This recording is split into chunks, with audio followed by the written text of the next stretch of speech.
अस्सलाम वालेकुम दोस्तों। आज हम तूफान नूह के बारे में जानने वाले हैं। हजरत आदम अलैहिस्सलाम के बाद तकरीबन 1000 साल तौहीद पे कायम रहने के बाद लोगों में बुत परस्ती शुरू हो गई। उस जमाने में जब कोई नेक लोग फौत होते तो उनकी याद में बुत बना लिया करते थे और आहिस्ता आहिस्ता शैतान के वसवसे डालने की वजह से बुतों की पूजा शुरू हो जाती।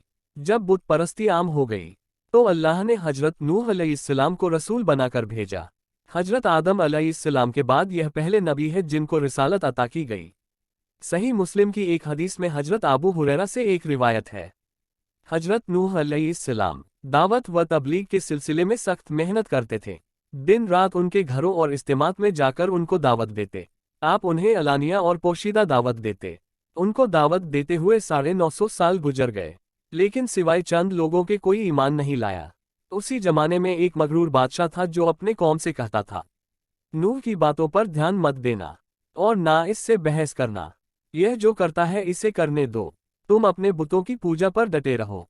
इस तरह हजरत नूह अलैहिस्सलाम ने 950 साल दावत दी, लेकिन सिर्फ 80 लोगों ने ही दीन कबूल किया। उनमें ज्यादातर लोग मसाकीन और गरीब थे। जब हजरत नूह अलैहिस्सलाम अपने कौम के इस बर्ताव से आजिज हो गए और अल्लाह से फरियाद की और यह दुआ की, ए परवरदिगार, ये मेरा कहना नहीं मानते, उन लोगों की सुनते हैं जिनकी औलाद और माल ने फायदा ना दिया उल्टा नुकसान पहुंचाया, और उन्होंने मुझे सताने में कोई कसर ना छोड़ा। आपस में कहने लगे अपने देवताओं को ना छोड़ना, ना वाद ना स्वाह और ना याउस याऊफ और ना नसर को छोड़ना। इन लोगों ने बहुत सारे लोगों को गुमराह कर डाला। ए परवरदिगार, तू ऐसा कर कि यह जालिम और ज्यादा गुमराह हो जाए। जब हजरत नूह अलैहिस्सलाम के दावत व तबलीग का उनकी कौम पर कोई असर नहीं हुआ तो आप बहुत गमज़दा और परेशान हुए। तो अल्लाह ने उनको तसल्ली दी और इरशाद फरमाया, और नूह पर वही की गई कि जो ईमान ले आए वह ले आए। अब इनमें से कोई ईमान लाने वाला नहीं है, बस उनकी हरकतों पर गम न कर। अल्लाह ने हजरत नूह अलैहिस्सलाम को हिदायत फरमाई कि एक कश्ती तैयार करे ताकि ज़ाहिरी असबाब के एतबार से वह और पक्के मोमिन उस अज़ाब से बचे रहें। हजरत नूह अलैहिस्सलाम ने कश्ती बनाना शुरू की तो लोगों ने हंसी उड़ाना और मजाक बनाना शुरू कर दिया। आखिरकार नूह अलैहिस्सलाम की कश्ती बनकर तैयार हो गई। कश्ती बनाने में 100 साल का वक्त लगा और अब अल्लाह के वादे और अजाब का वक्त करीब आया। अल्लाह के अजाब की पहली निशानी ये हुई कि पानी का चश्मा उबलना शुरू हुआ।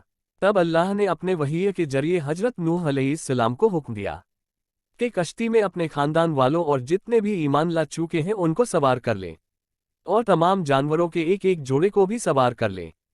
हुक्म के मुताबिक जब सारे सवार हो गए और ज़मीन पर सिर्फ नाफरमान ही बच गए तो अल्लाह ने आसमान को हुक्म दिया कि पानी बरसाए और ज़मीन को हुक्म दिया कि वो पूरी तरह से उबल पड़े। धीरे धीरे पानी में तुग़यानी आई और पानी का बढ़ना शुरू हुआ। तब कश्ती पानी में तैरने लगी। हजरत नूह अलैहिस्सलाम का बेटा जिसका नाम केनान था, पानी बढ़ने की वजह से वह पहाड़ों की तरफ जाने लगा। तब हजरत नूह अलैहिस्सलाम ने कहा, बेटे तुम ईमान ले आओ और कश्ती में सवार हो जाओ। तब बेटे ने जवाब दिया कि मैं इस पहाड़ पे चढ़ जाऊंगा और बच जाऊंगा। नूह अलैहिस्सलाम ने कहा, आज अल्लाह के अजाब से कोई भी नहीं बच सकता।